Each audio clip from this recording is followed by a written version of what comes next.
మీ అన్నయ్యకి visa problem ఉందంట. రావడానికి కుదురుతుందో లేదో తెలియదంటున్నాడు. వచ్చినా తిరిగి వెళ్ళడానికి కుదరదంట. ఏంటో నాకేం అర్థం కావట్లేదు. నీ పెళ్లి డేట్ ఫిక్స్ అయితే తప్పకుండా వస్తాడే. మా మళ్ళీ మళ్ళీ అదే అడక్కు. చిరాకు వస్తే నేను దిగి వెళ్ళిపోతా. ఏళ్ళమ్మా ఏళ్ళు. ఇత ఏం మాట్లాడినా నా మీద అరుస్తావు. మా ఊరికే ఎందుకు గొడవపడి ప్రతిసారి నా మూడ్ పాడు చేస్తావు? నేను బస్ ఎక్కించి నేను ఆఫీస్కి వెళ్ళాలి. నానా కష్టాలు పడి మీ నాన్నగారు అప్పు చేసి నిన్ను ఇంజనీరింగ్ చదివిస్తే మంచి జీతం వచ్చే ఉద్యోగం వదిలేసి ఎందుకే ఈ పనికిరాని ఉద్యోగం చేస్తున్నావు? మా నువ్వెన్నిసార్లు చెప్పినా నా డిసిషన్ మాత్రం మారదు. నువ్వెందుకు మార్చుకుంటావే? మార్చుకో. మన పక్కింటి శ్వేత వయసులో నీకన్నా చిన్నది. లాస్ట్ మంతే పెళ్లి జరిగింది. చక్కగా వాషింగ్ మిషన్ లో సెటిల్ అయింది. మా అది వాషింగ్ మిషన్ కాదు, వాషింగ్టన్. ఏదో ఒక ఊరు. మిషన్ అంట. ఎంత సంతోషంగా ఉందో తెలుసా? మొన్నే మీ నాన్న దాని ఫొటోస్ ఫేస్బుక్ లో చూసి ఒక్కటే ఏడుపు. పాపం ఎంత బాధపడ్డారు. అవును, మేము నీకేం తక్కువ చేశామే? మాకు ఇలాంటి శిక్ష వేస్తున్నావు? మా పెళ్లి చేసుకోవడం, మొగుడితో ఫారెన్ వెళ్ళడం, అక్కడ ఫోటో తీసి ఫేస్బుక్ లో పెట్టడం, it's not big achievement really. అవును, ఈ వయసులో మీ ఇద్దరికి వాట్సాప్, ఫేస్బుక్ అవసరమా? అవును మరి, మా వయసుకు తగ్గట్టు మేము ఉండాలంటే ఆడుకోవడానికి ఓ మనవడో మనవరాలో ఉండాలి. నీతో మాకు అంత అదృష్టం కూడానా? పా ఏం మాట్లాడినా తిరిగి తిరిగి అదే టాపిక్. పెళ్లి పెళ్లి పెళ్లి. డ్రైవర్ అన్నా, నీకు పెళ్ళైందా? లేదు మేడం, బ్యాచులర్. ఇది చూడండి, నేను అందంగా ఉన్నానా? మేడం ఏం మాట్లాడుతున్నావు? దారిలో ఏదైనా గుడి ఉంటే ఆపు, మనం పెళ్లి చేసుకుందాం. అప్పుడు కానీ ఇవిడికి మనశ్శాంతి ఉండదు. నువ్వు నోరు మూయవే. నువ్వు బండి పోనీ బాబు. వదిలేండి అమ్మా, నేనేం చేసుకోలేండి. పారడైజ్ పోలీస్ స్టేషన్ లో ఒక లేడీ కానిస్టేబుల్ ఉంది. మీ అమ్మాయి కంటే ఆమె ఎంతో సాఫ్ట్. చూడరచ్చు, నీ మంచిగా చెప్తున్నా. ఈ రిపోర్టర్ ఉద్యోగం వదిలేసి ఆ కంప్యూటర్ జాబ్ కి వెళ్ళిపో. ఆ మ్యారేజ్ బ్రోకర్ గణేష్ ఉన్నాడు కదా, ఫారెన్ లో నీకు మంచి గ్రీన్ కార్డు ఉన్న అబ్బాయిని చూస్తున్నాడు. మా ఈ ఆటో డ్రైవర్ మీద ఒట్టేసి చెప్తున్నా, ఇంకోసారి నువ్వు పెళ్లి గురించి మాట్లాడితే నేను ఆటోలోంచి దూకి పారిపోతా. పోమ్మా, పారిపో. ఎవరు ఆపుతున్నారు? పెళ్ళైన తర్వాత ఎక్కడికైనా పారిపో. మా నీ ఫోన్ రీఛార్జ్ చేయాలా? వద్దు, బ్యాలెన్స్ ఉంది. ఏ, నువ్వు టాపిక్ ఎందుకు మారుస్తున్నావు? నువ్వు ఎక్కేది నాన్ స్టాప్ బస్. టాయిలెట్కి వెళ్ళాలంటే బస్ స్టేషన్లోనే వెళ్ళు. నేనేం చెప్తున్నా, నువ్వేం మాట్లాడుతున్నావు? నాన్న నీ కాఫీలో షుగర్ తగ్గించమని చెప్పు. నిన్ను చూసుకోవడానికి ఉన్నది ఆయన ఒక్కరే. నువ్వున్నావు కదే, జీవితాంతం మాతోనే ఉంటానన్నావుగా. ఉన్నాను, మరి పెళ్ళైతే? రచ్చు, నీ నోట్లో నుంచి పెళ్లి మాట వచ్చిందా? ఎంత పుణ్యం చేసుకున్నారే. మా ఫస్ట్ నువ్వు ఈ టీవీ సీరియల్స్ చూడడం మానే. ఎంత డ్రామా చేస్తున్నావు నువ్వు. అయ్యయ్యో, బస్సు వెళ్ళిపోయిందో ఏంటో. మా ఊరికే టెన్షన్ పడకు. చూడు, ఆ మొబైల్ అక్కడే వదిలేసావు. నాకు తెలుసు. ఒకసారి మళ్ళీ చెక్ చేయవే, ఏమైనా మర్చిపోయావేమో. తెచ్చిందే 2 బ్యాగ్స్. మా ఎంతైంది? 70 రూపీస్ అయింది మేడం. 100 ఇవ్వండి. ఎందుకు ఇవ్వాలి? లగేజ్ ఉందిగా మేడం, పైగా పోయేటప్పుడు ఖాళీగా పోవాలా? నేను ఎత్తి మీద పెట్టుకొచ్చావా? 30 రూపీసే అడిగింది. కట్నం ఏమన్నా అడిగానే ఉంది. లాగి కొట్టానంటే కొడతారు కొడతారు. వాడితో ఎట్లా ఎందుకు కనిపిస్తున్నావు? గొడవపడుతున్నావు? చూడు బాబు, నేను 70 రూపీస్ పేటిఎం చేశాను. చూసుకో. వెళ్ళమ్మా, ఆ 30 రూపాయలతో పెద్ద జ్యోతిష్కుని కలిసి మీ అమ్మాయికి జాతకం చూపించు. వెళ్ళవయ్యా. ఏమే, నీకు మగాళ్ళతో ఏమైనా ప్రాబ్లమా? ఎప్పుడు చూసినా గొడవ పడుతూ నువ్వు ఉంటావు. ఫస్ట్ వెళ్ళు.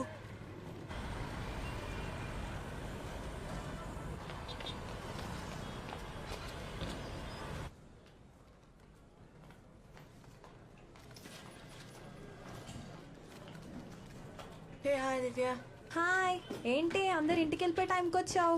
మధ్యాహ్నం లాంగ్ లంచా? లంచ్ అస్సలు తినలేదు, ఆకలిస్తుంది. అవునా? అమ్మని బస్ ఎక్కించి వచ్చాను. ఏంటిది? Office annual party this Friday. నువ్వు వస్తున్నావు కదా? Of course not. I hate lights and noise. హాయిగా ఇంటికి వెళ్ళి పడుకుంటా. మేడం, ఎయిటర్ గారు పిలుస్తున్నారు, అర్జెంట్ అంటున్నారు. హలో సార్, నేను సుందర్, సిఏ ఆఫీస్ నుంచి. సార్, మీరు చెప్పిన పనులు అయిపోయినాయి. రిటర్న్స్ కూడా ఫైల్ చేశాను సార్. ఏది సార్? ఓ, అదొకటి మర్చిపోయాను సార్. నేను రేపు మార్నింగ్ చేయొచ్చా? అంటే నేను ఆల్రెడీ బయలుదేరిపోయాను సార్. అంటే అలాగా. సరే సార్, నేను తిరిగి వెళ్తాను. నేను ఈరోజు ఫినిష్ చేస్తాను.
సార్ ఒక్క నిమిషం సార్. మీకేదో కొరియర్ వచ్చింది sir. Oh sorry sir.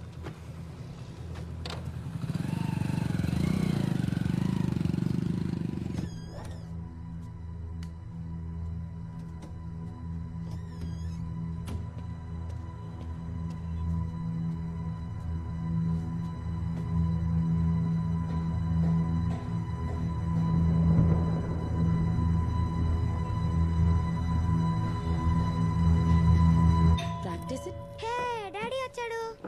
Karthi ఏయ్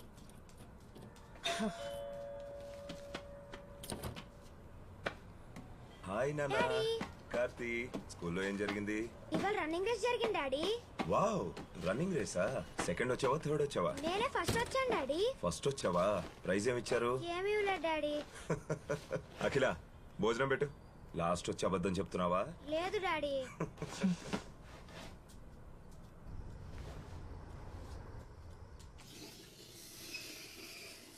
కార్తీ స్లేట్ పక్కన పెట్టి ముందు తిను. No no no. కార్తీకి ఒక మంచి డే కేర్ సెంటర్ చూశాను. నెక్స్ట్ వీక్ జాయిన్ చేద్దాం. నీకోసారి చెప్తే అర్థం కదా. డే కేర్ వద్దు, ఏమొద్దు. వీడిని డే కేర్ సెంటర్ లో జాయిన్ చేస్తే మీకేంటి ప్రాబ్లం? ఇంకెన్ని రోజులు ఇలా పనులు మానుకుని ఇంట్లో కూర్చోవాలి? సంపాదించడానికి నేనున్నాను, నువ్వేం కష్టపడక్కర్లేదు. కార్తీ పుట్టక ముందు నాకు ఒక కెరియర్ ఉండేది. ఇప్పుడు అవన్నీ మానేసుకుని ఇంట్లో కూర్చోవడం నా వల్ల కాదు. అంతగా కావాలంటే మీరు మీ పని మానేసుకుని ఇంట్లో కూర్చుని మీ కొడుకుని చూసుకోండి, అప్పుడు బాగుంటుంది. నేను ఆల్రెడీ టెన్షన్ లో ఉన్నాను. కొంచెం ప్రశాంతంగా తినేస్తావా? కెరీరే ముఖ్యం అనుకుంటే పెళ్ళెందుకు చేసుకున్నావు, పిల్లాన్ని ఎందుకు కన్నావు? అది కాదండి, నేను చెప్పేది ఒక్కసారి హే కార్తీ, నీ ఫ్రెండ్ అన్నా? అవును. పేరెంట్స్ తో కలిసి టూర్ కి వెళ్ళాడు కదా, ఫేస్బుక్ లో ఫొటోస్ పెట్టాడు. రేయ్, మనం వెళ్దామా? నవ్వింది చాలు, పద. అమ్మా పదరా. డాడీ ఏయ్. చూడు డాడీ. అఖిల,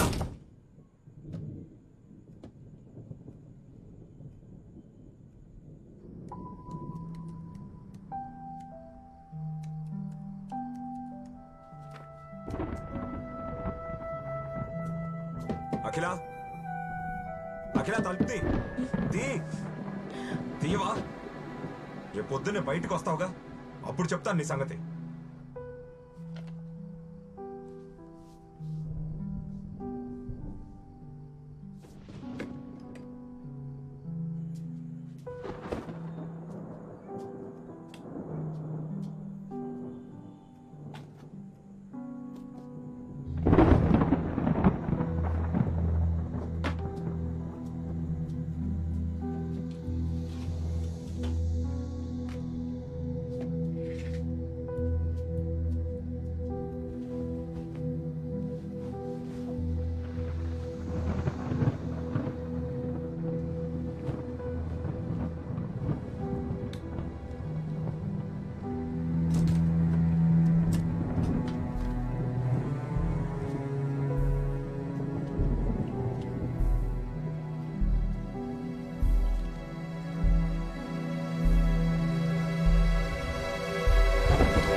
అవును, అక్కడ క్లైమేట్ కూల్ గా ఉందంట. నువ్వేమో ఒక్కదానివే ఉన్నావు. ఏంటే ఫుల్ ఎంజాయ్ చేస్తున్నావా? అవునవును, నీ బాయ్ ఫ్రెండ్స్ ఉన్నారుగా, ఉంటే వాళ్ళతో ఫుల్ ఎంజాయ్మెంట్. చెప్పలేదా? అబ్బా చా, నీకు అంత సీన్ లేదులే గానీ. అవును, నీ ఆఫీస్ క్రష్ ఏమైంది? Any further development? అది అలానే ఉంది. నాతో మాట్లాడడానికే భయపడుతున్నాడు.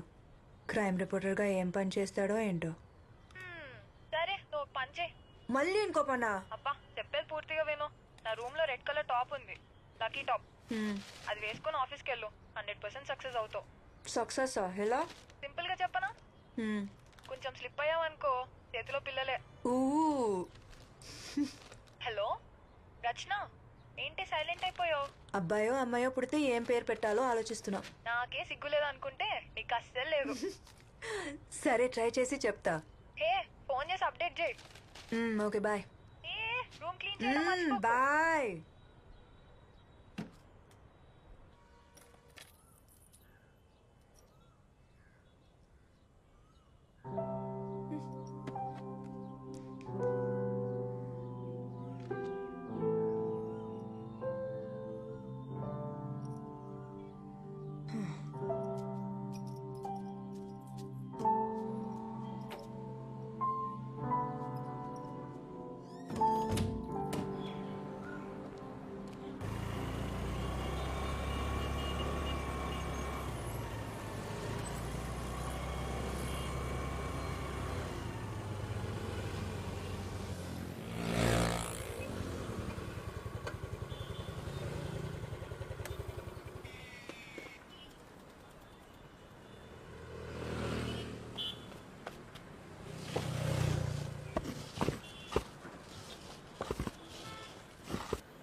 అనా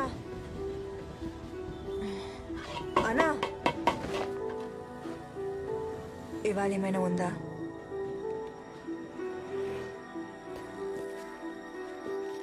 తీసుకోండి.